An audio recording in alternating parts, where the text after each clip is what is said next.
Hello and welcome to this video on what is latent transition analysis. My name is Geiser. I'm an instructor and statistical consultant with QuantFish. In this video, I will teach you the basics of latent transition analysis.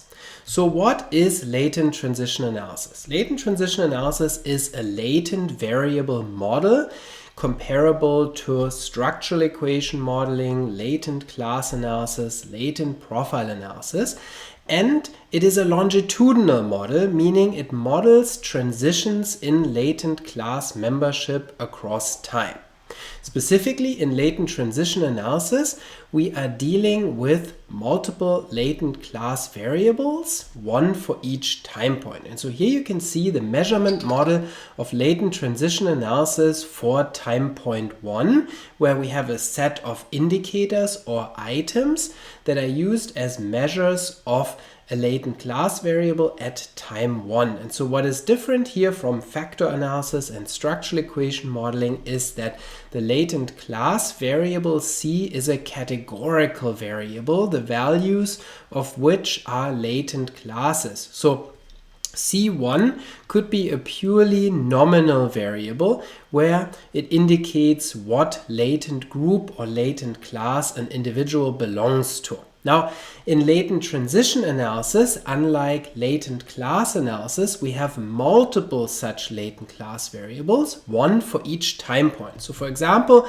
if we have 2 time points, then we would have another latent class variable, C2, for time point 2, which is measured by the same indicators, typically the same items that are measured again for the same individuals at time 2. And we could have more than 2 time points. You could have as many time points as you would like in principle.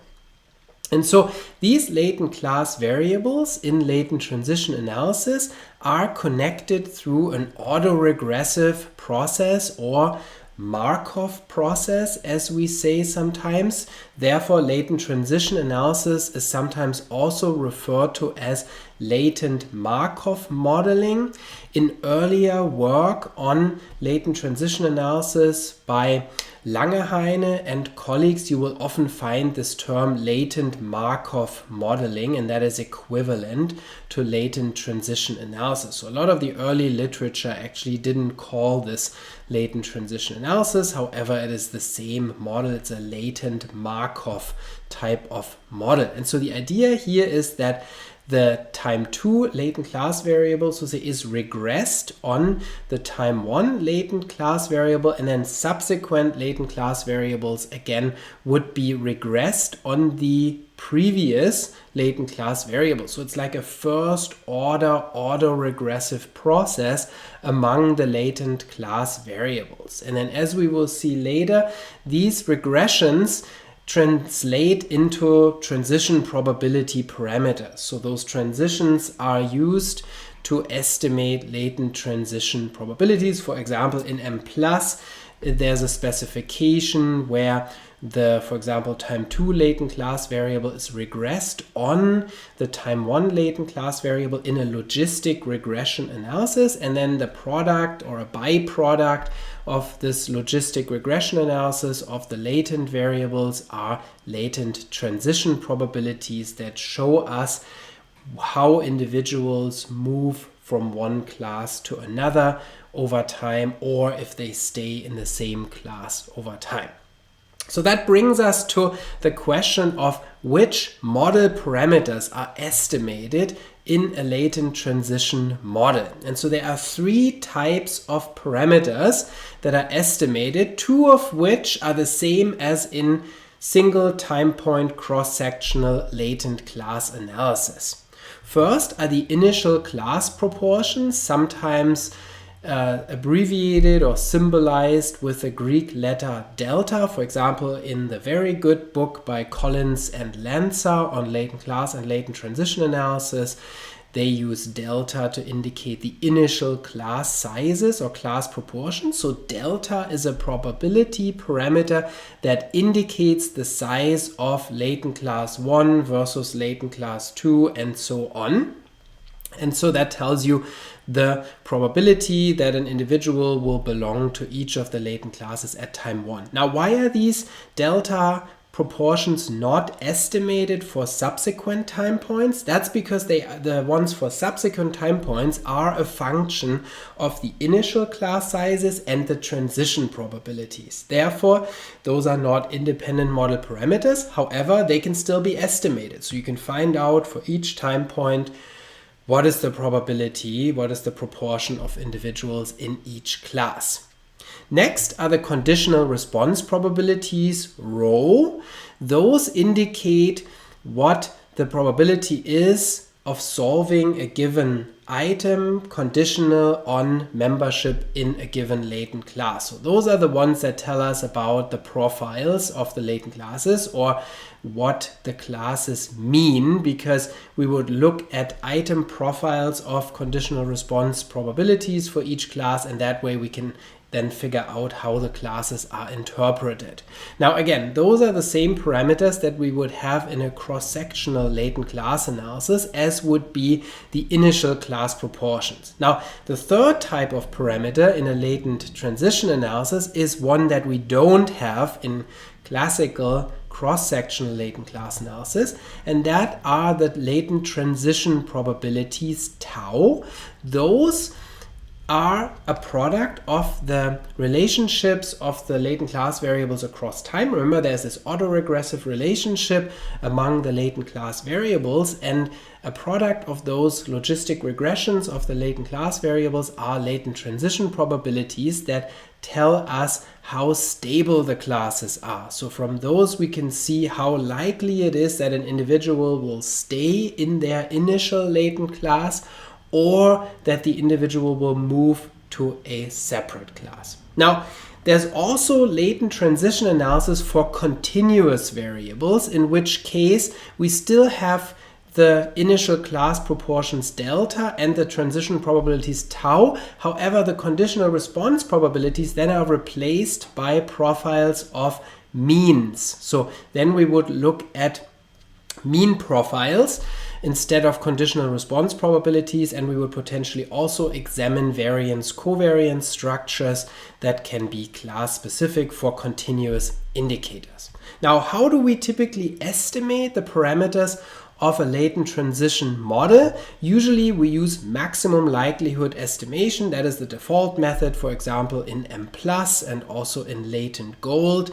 And so then we get parameter estimates, standard errors, and also fit statistics, including chi-square statistics and information criteria such as the BIC that we can use for model fit assessment and model comparisons. For example, to figure out whether a model with 2 classes is better than a model with 1 class or 3 classes. And so that can be done by looking at model fit statistics.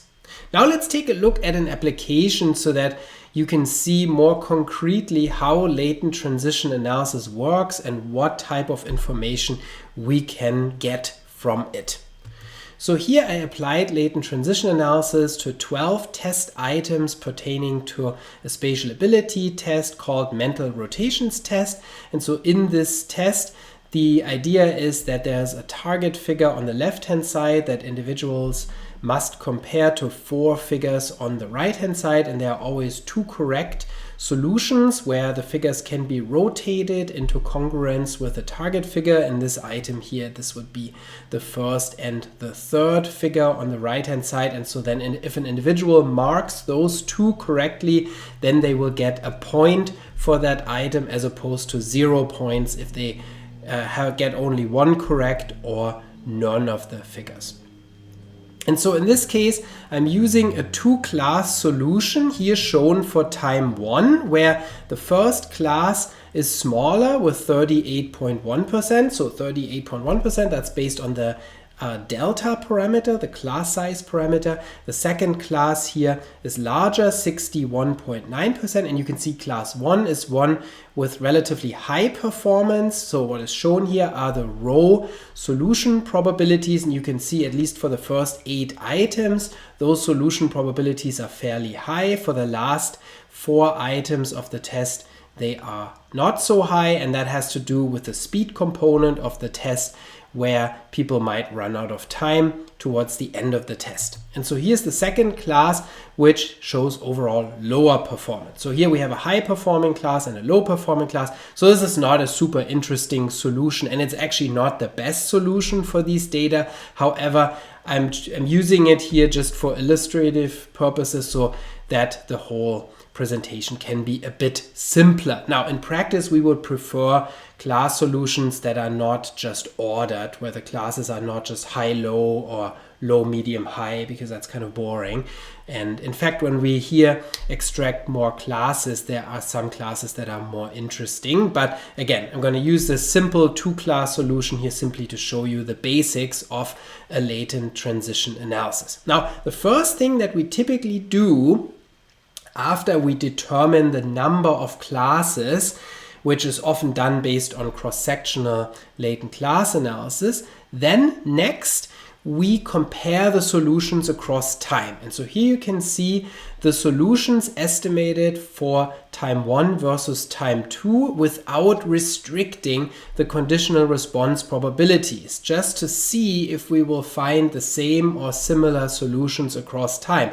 And you can see here that the classes are very similar when they are freely estimated. There's a bit of a tendency at time 2 for the performance to be higher overall. You can see the response probabilities are overall higher in both classes, and also for the items towards the end of the test, there's a bit of a tendency, at least for class 1, that those probabilities are a bit higher. But in terms of the overall interpretation of those classes, that interpretation wouldn't really change here. Now, after doing that, after estimating the profiles independently for both time points, we would then typically conduct formal tests of measurement invariance or measurement equivalence. And for a latent transition analysis, this means testing whether the conditional response probabilities rho are formally equivalent or the same across time. So we're putting equality constraints on the rho parameters over time for a given item in a given class,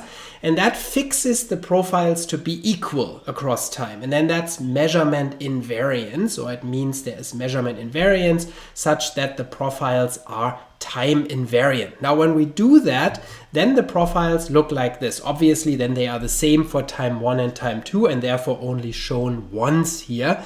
And so you can see that that is basically a compromise between the profiles freely estimated for time 1 and the profiles freely estimated for time 2. And so here the solution is somewhere in the middle. Again, the interpretation of the classes would remain the same. One is lower performing, one is higher performing. And so then we can formally test with fit statistics whether this solution that imposes measurement invariance formally fits worse than a solution that does not do that. And so that is a test of measurement invariance. And then if we can establish measurement invariance, then it means we can meaningfully interpret the latent transition probabilities, because then we're not comparing apples and oranges. If it were the case that the profiles change completely across time, then it wouldn't make sense to look at those transitions really very much, or potentially it wouldn't make sense.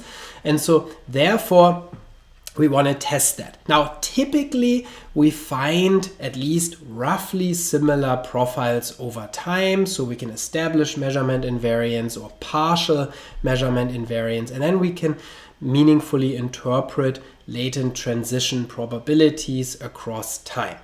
Now, before we do that, I want to show you that we can also look at the class sizes for each time point. When we do that based on the latent transition model, we find that at time 1, 26% are in the higher performing class and 74% are in the lower performing class 2. So at time 1, there is a tendency for individuals that 3/4 of individuals are in the lower performing class, and then at time 2 you can see performance increase to where class 1 now has 53% and class 2 has only 47%. Notice that always these class size parameters or percentages, delta, add up to 100%. So an individual always has to be in one class. The classes are mutually exclusive and exhaustive, meaning you can be only in one of the classes and you have to be in one of the classes. Therefore, the class sizes add up to 100% within a given time point. So next are the latent transition probabilities, which are often of key interest in latent transition analysis. And so here these are shown for the two-class solution with 2 time points. And you can see that the probability of staying in class 1, the high-performing class, over time is 0.97, which is hardly surprising because we would not expect individuals to get worse on this test over time, unless this were maybe an aging population where people get dementia or something like that. But other than that, you would think that individuals perform just as well or even better at the second time point, because why would they regress to a worse performance state? And so you can see the probability here is very high of staying in that high performing class. There's only a 0.03 chance of regressing to the class with worse performance, and that's almost like measurement error. So it's like a very, very tiny probability here of regressing. And then for class 2, you can see that class is a lot less stable. So those individuals, only 63% of them stay in that class, and 37% move to the higher performing class. And that explains the differences in the delta class sizes, which we saw changed from 1/4 in the high performing class to over 50% being in the higher performing class. Now, the latent transition probabilities can also be tested for invariance across time if you have more than 2 time points. So then you could test whether the transitions are the same between time 1 and time 2, and then between time 2 and time 3, and so on. So that could also then be tested if you had more time points. Now, if you have continuous variables, then what you would test for invariance in terms of the profiles would be the class-specific means rather than conditional response probabilities, but otherwise a latent profile transition analysis with continuous variables would work in a very similar way. How can you analyze these types of models? One of the best software programs for doing that is Mplus. Mplus allows us to do all kinds of mixture models, including latent class analysis, latent profile analysis, latent transition analysis, factor mixture modeling, growth mixture modeling, and other types of latent class models. Another really good program is Latent Gold that can also be used for these types of analyses, and there are packages in the free R software also for latent class and latent transition analysis. I hope you found this video useful to learn about latent transition analysis. My name is Christian Geiser, and I'll see you in the next video.